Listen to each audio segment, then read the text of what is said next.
Gateway of গুয়াহাটিতে আমরা কেন গেলাম? তো এভরিওয়ান, আমি শুনাই।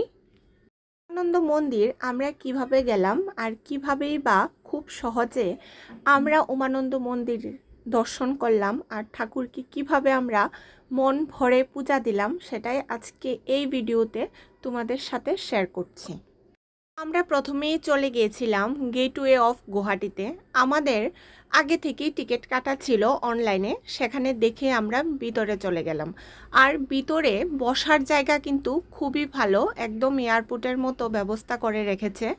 সঙ্গে টয়লেটও আছে, খুব ভালো ব্যবস্থা। কেউ যদি বসে রিল্যাক্স করতে চাও, দর্শন করে এসে বা যাওয়ার আগে করতে পারো। এরপরে চলে গেলাম আমরা আমাদের বোটের দিকে। আর এই জায়গাটা তো ভীষণই সুন্দর করেছে। আমরা প্রথমবার যখন এসেছিলাম এগুলি কিচ্ছুই ছিল না, প্রায় অনেক বছর আগে হবে আমরা এসেছিলাম, প্রায় 2019-এ এসেছিলাম, তখন এগুলি কিচ্ছুই ছিল না।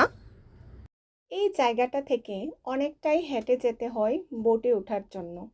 হাঁটতে অনেক মজাই লাগে, চারিদিকে জল আর জল, বোট দেখা যায়, সঙ্গে ঠান্ডা ঠান্ডা বাতাস, দারুণ লাগলো।